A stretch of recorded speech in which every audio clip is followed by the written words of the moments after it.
Živijo in lepo pozdravljeni na našem kanalu v sklopu video predstavitev nevladnih organizacij, ki z namenom pravzaprav prikaza nekega doprinosa, družbenega doprinosa nevladnikov realiziramo člani nevladne organizacije v javnem interesu RAV-MAU in sicer pod okriljem projekta Koroška demokratična postaja. Če povem čisto na hitro, zakaj pravzaprav gre, torej to je projekt, ki je podprt s strani Active Citizen Fund, Islandija, Liechtenstein in Norveška in ki ga realiziramo v sodelovanju z Mladinskim svetom Slovenj Gradec, z Gimnazijo Slovenj Gradec, z Motisom Slovenj Gradec in nenazadnje tudi z Mladinskim centrom Dravograd. No, in v sklopu katerega se pravzaprav manjka politične participacije, lotevamo vzpostavitvijo stalnega dialoga, torej z vzpostavitvijo foruma. Sem spada kupica različnih aktivnosti, če jih naštejem čisto na hitro, od pisarne za opolnomočenje državljanov, ki ponuja vsak dan v tednu, torej vsak delovnik, našim občanom pomoč pri najrazličnejših vprašanjih in torej tudi pri pretvorbi v nek uradni jezik, od tega, da realiziramo razstave, angažirane umetnosti, od tega, da realiziramo različne diskusije, okrogle mize, v sklopu katerih potem diskutiramo aktualne družbeno-politične tematike, teme, predvsem tudi iz vidika lokalnega okolja, do tega, da pišemo različne pobude in predloge, pri katerih pa torej poleg teh 4 imenovanih vladnih partnerjev sodelujemo tudi z ostalimi torej predstavniki nevladnih organizacij, recimo konkretno pri predlogu za urbani prireditveni prostor smo se povezali z kar 16 torej slovenjgraškimi nevladnimi organizacijami, ki delujejo na področju mladine in kulture. Trenutno smo v fazi pridobitve prostora in tudi sistematizacije tega predloga, recimo samo kot nekakšen okvir, kaj vse počnemo v sklopu torej tega projekta Koroška demokratična postaja in sem spadajo zagotovo tudi te video predstavitve nevladnih organizacij, s katerimi, kot rečeno, želimo pravzaprav končno prikazati nek doprinos, kaj torej nevladne organizacije pravzaprav doprinesejo neki družbi in tudi torej neki njeni prosperoznosti. Konkretno Zavod Ekopren je tista nevladna organizacija, ki jo danes predstavljamo. Z nami je Vladimir Jarh Nikolič. Lep pozdrav in seveda hvala, da si se odzval našemu vabilu. Ja, res hvala tudi vam za vabilo. Upam, da bomo na kratkem video predstavitvi pokazali tisto, kar želimo, da tudi ljudje vejo. Torej začneva čisto na začetku. Sam si ustanovitelj torej, no? Kaj si opazil, kaj se je zgodilo, kaj te je spodbudilo, kakorkoli to želiva definirati, da si ustanovil Zavod Ekopren? Ja, Zavod Ekopren pomeni ekološka prenova.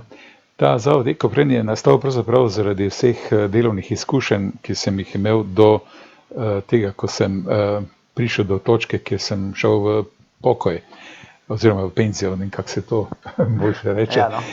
Skratka, na podlagi 42-letnih izkušenj na področju dela v zavarovalništvu in zadnjih 20 let na področju dela v upravi mestne občine Slovenj Gradec, sem ugotovil, da so tiste delovne izkušnje, ki so nastale tokom teh vseh let, takšne, da nakazujejo še nadaljnje delo. In sicer delo v neko družbeno koristno delo, ki pomeni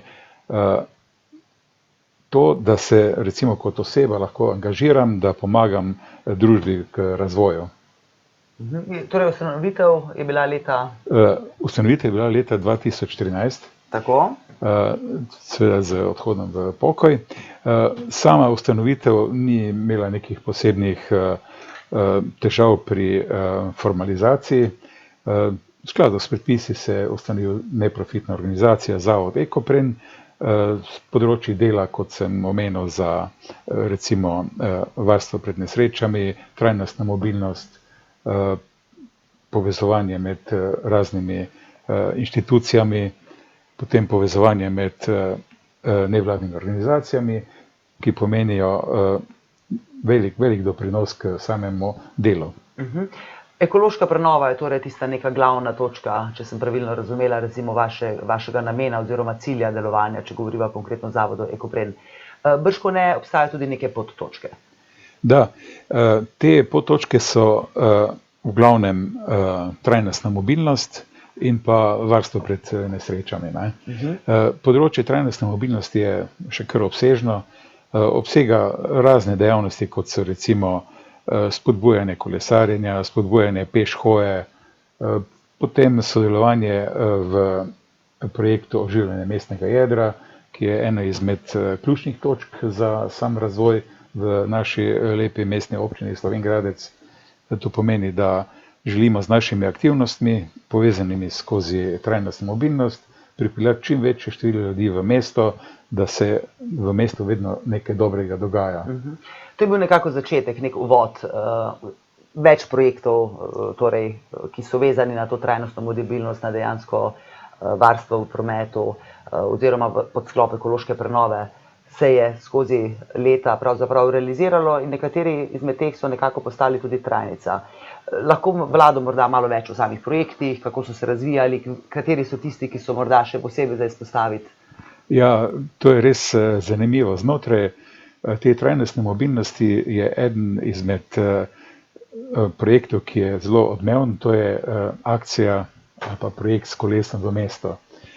Ta projekt S kolesom v mestu je zelo povezovalen projekt, namreč S kolesom v mesto pomeni ne samo, da nekdo pride na mesto z avtomobilom s kolesom v mesto, ampak ko pride v mesto, potem imamo preko 50 podjetij, ki deluje v centru mesta, to so trgovine, gostinski lokali, storitvene dejavnosti. Pomeni, da vsak kolesar, ko pride v mesto, je dejansko tudi udeleženec teh aktivnosti, ki jih imajo posamezne gospodarske družbe, kot sem jih omenil. Pomeni, torej, vi sodelujete poleg tega, da se povezuje Zavod Ekopren, vse vladne in nevladne institucije, torej se vključuje tudi gospodarski sektor? Tako, tudi gospodarstvo je zelo pomembno v naši občini, zlasti pa v samem centru mesta. Saj, če želimo oživiti mestno jedro, moramo te organizacije povezovati z prebivalci. In ta segment prebivalstva, ki pride s kolesom v mesto, je zelo pomemben. Saj so kolesarji eni izmed tistih, ki so zelo komunikativni, so radovedni, radi sodelujejo, radi pridejo in se med seboj tudi družijo se z vsemi ostalimi. Konkretno torej S kolesom v mesto, kaj pa ostali projekti? Ostali projekti so pa projekti, ki jih imamo v okviru Evropskega tedna mobilnosti. V sklopu tega Evropskega tedna mobilnosti je pa tudi en kup dejavnosti, kot je recimo projekt S kolesom v šolo, ki se navezuje na projekt S kolesom v mesto, potem pešbus, ki je zelo atraktivna akcija, potem pri trajnostni mobilnosti je tudi pomembno to, da smo promovirali poskus uvedbe električnega avtobusa, ki bi vozil iz vasi v mesto, seveda po krožni poti, ki bi bila dovolj atraktivna, pomeni, da je frekvenca tega prevoza z tem minibusom približno pol ure, pomeni, da je dovolj atraktivno, da ljudje začnejo uporabljati ta avtobus. In kako daleč so recimo zdaj te? To je zdaj tako daleč, da smo dejansko ugotovili, da se na podlagi razpisanih projektov da sfinancirati zadeva. Žal pa še nismo tako daleč, da bi že pričeli z realizacijo. Tako da to bi bil dejansko nek nadomestek oziroma dopolnitev neobstoječemu javnemu pravzaprav prevozu. Javni prevoz v Slovenj Gradcu je omejen, saj, kot veste, nimamo železnice. Tisti avtobusni promet, ki pa je, pa v glavnem povezuje ljudi oziroma kraje med seboj, bližnje kraje, daljne kraje, ampak nimamo pa lokalnega avtobusnega prevoza, ki bi bil lahko zelo atraktiven. Na koncu vemo, da se vasi tudi razvijajo, vedno več prebivalstva je na vasi, saj je ta razpršena poselitev v naši občini takšna, da bi pravzaprav bilo zelo pomembno, če bi uspeli z aktivnostmi uvedbe električnega avtobusa, ki bi vozil recimo iz Šmartna, iz Pameč, iz Podgorja v center mesta z tole frekvenco prometa, ki je atraktivna. Še ostali projekti, ja? Ostali projekti so pa recimo projekti za varnost kolesarjev in pešcev. Ti projekti so pa vezani zlasti na razpis Agencije za varnost prometa, tako da smo v par letih že nekajkrat sodelovali na razpisu, ki je agencija razpisala. No, v letošnjem letu smo izvedli 2 projekta. To je projekt Peš ni daleč in pa Torej delate tudi peš. Torej, tako. sem pravkar razmišljala, kolesari, kaj pa recimo pešci in druge oblike trajnostne mobilnosti? No, saj trajnostna mobilnost zajema tudi peš hojo. In tudi peš ni daleč. Projekt je pokazal na to, da dejansko v našem mestu je 10 minut, pa si iz enega konca mesta v drugi. Pri nas peš res ni daleč. Peš pa res ni daleč. To pomeni, da je dejansko v tem projektu smo tudi pokazali, da se v sodelovanju z drugimi nevladnimi organizacijami lahko pokaže, da se pešači iz ene prireditve na drugo, lahko se pešači v center mesta, lahko se pešači iz blokovskih naselij v mesto. In to pomeni, da če pridemo peš, ne rabimo uporabiti avtomobila, ki pomeni neke vrste onesnaževanje okolja. No, da ne omenjamo še zdravega načina življenja in vseh ostalih dejavnikov, ki se zraven zgodijo. Kaj pa ciljna publika? Torej, nekaj si že omenil, torej ljudje, ki pridejo v mesto tako ali drugače. Kje pa je fokus? Torej, kdo je poleg zainteresirane splošne javnosti, če lahko tako rečeva, konkretna ciljna publika? No, konkretna ciljna publika so ravno šolarji in učenci. Saj smo projekt s kolesom v šolo hoteli pokazati to, da je ciljna publika mladina, torej otroci. Ker če začnemo z izobraževanjem oziroma usposabljanjem otrok, da uporabljajo kolo za prihod v šolo ali pa skiro, da takrat tudi njih počasi naučimo na varnost v prometu, to pa lahko naredimo z sodelovanjem z starši. Ko smo začeli s projektom s kolesom v šolo, smo dejansko povabili tudi starše v sam projekt, zato ker smo starše zaprosili, da tiste prve poti naredijo z učenci, da jim pokažejo, kje so nevarne točke. In te nevarne točke smo ravno narisali na zemljevid in te zemljevide nevarnih točk smo posredovali na upravo mestne občine, ki je potem uredila te oziroma počasi postopoma jih urejuje. Kaj pomeni pravzaprav nevarna točka? Nevarna točka je recimo na prihodu v šolo ni recimo nekih prehodov za pešce, ni pločnikov ali so recimo žive meje na križiščih tako visoke, da omejujejo preglednost. V mestnih občinah se že najdejo točke pred šolami, kjer recimo ni resnično? Tako. No, nekaj takih točk je zelo nevarnih in tiste najnevarnejše je potem tudi uprava mestne občine uredila, tako da je sedaj manj nevarnosti. Ampak prav na opozorilih, torej zavoda Eko-Pren, glede na to, da je pač ideja, da predstavimo naš družben doprinos na splošno nevladnikov. Bržkone se poslužujete tudi različnih metodologij, recimo neformalno izobraževanje zagotovo, sploh če govoriva o otrocih, osnovnošolskih otrocih, je verjetno ena ključnih komponent znotraj realizacije tovrstnih projektov. Torej, kakšne so te metode, s katerimi pravzaprav podajate vse to znanje, vso to potrebo, zakaj pravzaprav biti trajnostno mobilen, zakaj se vključevati tudi nenazadnje v tovrstne akcije? Ja, poglejte, kadar se otroci pripeljejo v šolo s kolesom ali s skirojem, takrat jih starši ne rabijo pripeljati z avtomobilom, pomeni, da so starši malo razbremenjeni in so potem v zvezi s tem tudi prej pridejo recimo na svoj cilj potovanja, otroci pa s tem, ko pridejo s skirojem ali s kolesom, seveda tudi peš, se gibejo. In gibanje je v bistvu en izmed osnovnih razlogov, zakaj smo začeli s tem projektom s kolesom v šolo. Ugotovili smo, oziroma strokovnjaki ugotavljajo, da so naši otroci predebeli, po domače rečeno, pomeni, da se manj gibljejo in ravno zaradi tega smo poskušali več teh plasti trajnostne mobilnosti uresničiti. To pomeni več gibanja, več zdravja. Torej in povezati pravzaprav in predočiti več aspektov. Zainteresirani se bržkone lahko ves čas vključijo, morda čisto jasni nagovor tem, ki najo pravkar poslušajo, gledajo.